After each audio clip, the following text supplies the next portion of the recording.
ನೋಡ್ರಿ, ಜೋಳದ ಹಿಟ್ಟಿಲಿ ಜೋಳದ ರೊಟ್ಟಿ ಅಂತೂ ತಿಂದಿರ್ತೀರಿ. ಆದ್ರೆ ನಾವು ಇವತ್ತು ಡಿಫ್ರೆಂಟಾಗಿ ನಿಮಗೆ ಜೋಳದ ಹಿಟ್ಟಿಲಿ ಉಪ್ಪಿಟ್ಟು ಮಾಡಿ ತೋರಿಸಿವ್ರಿ. ಮಸ್ತಾಗಿ ಉದುರ್ತತಿ, ಅದ್ರ ಜೊತೆ ಭಾರಿ ಟೇಸ್ಟ್ ಅನಿಸ್ತೈತಿ. ಒಮ್ಮೆ ತಿಂದ್ರೆ ಮತ್ತೆ ರುಚಿ ಮರ್ಯಾಕಾಗಂಗಿಲ್ಲ, ಅಷ್ಟು ಭಾರಿ ಆಕೈತ್ರಿ. ಇಲ್ಲಿ ನೋಡ್ರಿ, ಜೋಳದ ಹಿಟ್ಟಿನ ಉಪ್ಪಿಟ್ಟು ಮಾಡಕ್ಕೆ 1 ಕಪ್ ಆಗುವಷ್ಟು ಜೋಳದ ಹಿಟ್ಟು ತೊಗೊಂಡಿದ್ದೀವಿ ನೋಡ್ರಿ. 1 ಕಪ್ ಆಗುವಷ್ಟು ಜೋಳದ ಹಿಟ್ಟು ತೊಗೊಂಡ ಇಲ್ಲೇ ತೋರ್ಸಾತೀವಿ ನೋಡ್ರಿ. ಈ ರೀತಿಯಾಗಿ ಜೋಳದ ಹಿಟ್ಟು ತೊಗೊಂಡಿದ್ದೀವಿ. ಅದನ್ನು ಚೆನ್ನಾಗಿ ಫ್ರೈ ಮಾಡ್ಕೋಬೇಕ್ರಿ. ಫ್ರೈ ಮಾಡ್ಕೊಬೇಕು ನೋಡ್ರಿ. ಪೂರ್ತಿ ಸ್ವಲ್ಪ ಕೆಂಪು ಬಣ್ಣ ಬರೋ ತನಕ ಇದನ್ನೇನೈತೆ ಫ್ರೈ ಮಾಡ್ಕೋಬೇಕು ನೋಡ್ರಿ. ನೀವು ಏನಾದ್ರು ಫಸ್ಟ್ ಟೈಮ್ ನಮ್ಮ ವಿಡಿಯೋ ನೋಡತ್ತಿದ್ರಂದ್ರೆ ಮರಿಲಾರ್ದ ಪ್ರಿಯಾಸ್ ಕಿಚನ್ಗೆ ಸಬ್ಸ್ಕ್ರೈಬ್ ಮಾಡಿರಿ. ಅದೇ ರೀತಿ ಎಲ್ಲ ವಿಡಿಯೋಸ್ಗಳನ್ನ ನೋಡಿರಿ. ನಿಮ್ಮ ಫ್ಯಾಮಿಲಿ ಮತ್ತು ನಿಮ್ಮ ಫ್ರೆಂಡ್ಸಿಗೂ ಶೇರ್ ಮಾಡಿರಿ. ಮತ್ತು ನಮ್ಮ ರೆಸಿಪಿಗಳು ನಿಮಗೆ ಇಷ್ಟ ಆಗಿದ್ರೆ ಮರಿಲಾರ್ದ ಕಮೆಂಟ್ ಒಳಗೆ ತಿಳಿಸೋದು ಮಾತ್ರ ಮರ್ಯಾಕೆ ಹೋಗಬೇಡ್ರಿ. ನೋಡ್ರಿ, ಈ ರೀತಿಯಾಗಿ ಹಿಟ್ಟು ಏನೈತಲ್ಲ ಪೂರ್ತಿ ಸ್ವಲ್ಪ ಕೆಂಪು ಬಣ್ಣ ಬರೋ ತನಕ ಈ ರೀತಿ ಫ್ರೈ ಮಾಡ್ಕೋಬೇಕು. ಇಲ್ಲಿ ಬಂದೈತೆ ನೋಡ್ರಿ. ಇಷ್ಟ ಆತಂದ್ರೆ ಮುಗಿತ್ರಿ. ಇದನ್ನು ಗ್ಯಾಸ್ ಆಫ್ ಮಾಡಿಬಿಡ್ಬೇಕು. ಇಲ್ಲಿ ನೋಡ್ರಿ, ಇವಾಗ ಒಂದು ಕಡಾವಂಗಿ ಒಳಗೆ ಎಣ್ಣೆ ಕಾಯಕ್ಕೆ ಇಟ್ಟಿದ್ದೀವಿ. ಎಣ್ಣೆ ಕಾದ್ಮೇಲೆ ಒಂದು ಸ್ವಲ್ಪ ಸಾಸಿವೆ ಹಾಕಿದೀವಿ ರೀ. ಸಾಸಿವೆ ಚಟಪಟ ಆದ್ಮೇಲೆ ಒಂದು ಸ್ವಲ್ಪ ಉದ್ದಿನ ಬೇಳೆ ಹಾಕತ್ತೀವಿ ರೀ. ಉದ್ದಿನ ಬೇಳೆ ಆದ್ಮೇಲೆ ನೋಡ್ರಿ, ಇಲ್ಲೊಂದು ಸ್ವಲ್ಪ ಏನೈತಲ್ಲ ಕಡ್ಲಿ ಬೇಳೆ ಹಾಕತ್ತೀವಿ. ಈ ಉದ್ದಿನ ಬೇಳೆ ಕಡ್ಲಿ ಬೇಳೆ ಇರ್ಲಿಕ್ಕೆ ಯಾವ ಉಪ್ಪಿಟ್ಟಾದ್ರೂ ಪರಿಪೂರ್ಣ ಆಗೋದೇ ಇಲ್ರಿ. ಇಲ್ಲಿ ನೋಡ್ರಿ, ಒಂದು ಸ್ವಲ್ಪ ಜೀರಿಗೆ ಹಾಕತ್ತೀವಿ. ಜೀರಿಗೆ ಆದ್ಮೇಲೆ ನೋಡ್ರಿ, ಇದನ್ನು ಚೆನ್ನಾಗಿ ಈ ರೀತಿ ತಿರುವಾಡ್ಕೋಬೇಕ್ರಿ. ಪೂರ್ತಿ ಎಲ್ಲ ಸ್ವಲ್ಪ ಕೆಂಪು ಬಣ್ಣ ಬರಬೇಕ್ರಿ. ಉದ್ದಿನ ಬೇಳೆ ಮತ್ತು ಕಡಲೆಬೇಳೆ ಅಲ್ಲಿ ತನಕ ಇದನ್ನು ನೀವು ಫ್ರೈ ಮಾಡ್ಕೋಬೇಕ್ರಿ. ಅದಾದ್ಮೇಲೆ ನೋಡ್ರಿ, ಈಗ ಕೆಂಪು ಬಣ್ಣ ಬಂದೈತಿ. ಇದಕ್ಕೆ ಒಂದು ಈರುಳ್ಳಿ ಕಟ್ ಮಾಡಿಟ್ಟಿದ್ವಿ, ಈರುಳ್ಳಿ ಸೇರಿಸಿದ್ವಿ ರೀ. ಆಮೇಲೆ ಒಂದು ಸ್ವಲ್ಪ ಹಸಿ ಮೆಣಸಿನ್ಕಾಯಿ, ಅದ್ರ ಜೊತೆ ಒಂದು ಸ್ವಲ್ಪ ಕೊತ್ತಂಬರಿ ಹಾಕಿ ಚೆನ್ನಾಗಿ ಫ್ರೈ ಮಾಡ್ಕೋಬೇಕು ನೋಡ್ರಿ. ನೀವು ಬೇಕಾದ್ರೆ ಇದಕ್ಕೆ ಎಕ್ಸ್ಟ್ರಾ ಕ್ಯಾರೆಟ್ ಅದು ಆ್ಯಡ್ ಮಾಡ್ಕೋಬೋದ್ರಿ. ಭಾರಿ ಚಲೋ ಅನಿಸ್ತತಿ. ಎಲ್ಲ ಥರ ತರಕಾರಿ ಹಾಕಿರಂತೂ ತೀರಾ ಚಲೋ ಆಕೈತ್ರಿ.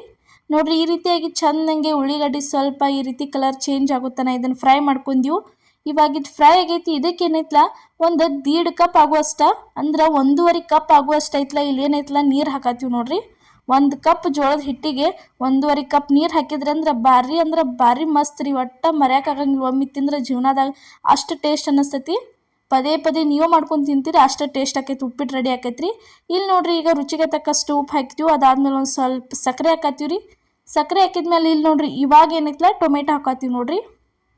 ಟೊಮೆಟೊ ಹಾಕಿ ಈ ರೀತಿ ಚೆನ್ನಾಗಿ ಇದನ್ನು ತಿರುವಾಡ್ಕೋಬೇಕ್ರಿ. ನೀರು ಸ್ವಲ್ಪ ಕುದಿ ಬರಬೇಕ್ರಿ. 1 ಕಪ್ ಜೋಳದ ಹಿಟ್ಟಿಗೆ 1.5 ಕಪ್ ಏನೈತಲ್ಲ ನೀರು ಹಾಕಿದೀವಿ ರೀ ನಾವು.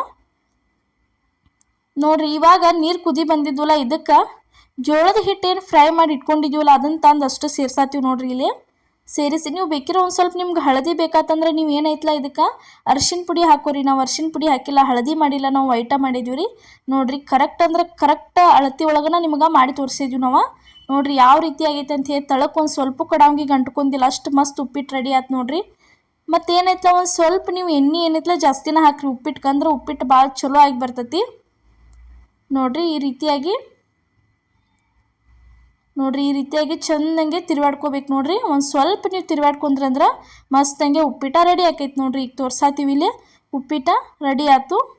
ಜೋಳದ ಹಿಟ್ಟಿನ ಉಪ್ಪಿಟ್ಟು ರೀ ರೆಡಿ ಆಯ್ತು ನೋಡ್ರಿ. ಇವಾಗ ಸರ್ವ್ ಮಾಡಿದ್ವಿ ಇಲ್ಲಿ ಪ್ಲೇಟ್ ಒಳಗೆ. ಎಷ್ಟು ಮಸ್ತ್ ಕಾಣತೈತೆ ನೋಡ್ರಿ. ನೋಡಿದ್ರೆ ಸಾಕು ತಿನ್ಬೇಕು ಅನಿಸ್ತೈತಿ. ಕಡ್ಲಿ ಬೇಳೆ ಉದ್ದಿನ ಬೇಳೆ ಅಲ್ಲೆಲ್ಲೇ ಫ್ಲೇವರ್ ಭಾರಿ ಮಸ್ತ್ ಬರ್ತಾವ್ರಿ ಬಾಯಾಗಿ ತಿನ್ನಾಕವ. ಈ ಥರ ಉಪ್ಪಿಟ್ಟು ನೀವು ಒಂದ್ಸಲ ಟ್ರೈ ಮಾಡಿ ನೋಡ್ರಿ. ಮತ್ತು ನಾವು ಮಾಡಿದಂಥ ಈ ಉಪ್ಪಿಟ್ಟು ರೆಸಿಪಿನೂ ನಿಮ್ಗೆ ಇಷ್ಟ ಆಗಿದ್ರೆ ಕಮೆಂಟ್ ಒಳಗೆ ಮರಿಲಾರ್ದ ನಮ್ಗೆ ತಿಳಿಸ್ರಿ ನೋಡ್ರಿ. ಇವತ್ತಿನ ರೆಸಿಪಿ ನಿಮ್ಗೆ ಇಷ್ಟ ಆಗೈತೆ ಅನ್ಕೋತೀನಿ. ಇಷ್ಟ ಆಗಿದ್ರೆ ಪ್ರಿಯಾಸ್ ಕಿಚನ್ಗೆ ಲೈಕ್ ಮಾಡಿ, ಶೇರ್ ಮಾಡಿ, ಕಮೆಂಟ್ ಮಾಡಿ, ಸಬ್ಸ್ಕ್ರೈಬ್ ಮಾಡಿ. ಎಲ್ಲರಿಗೂ ನಮಸ್ಕಾರ.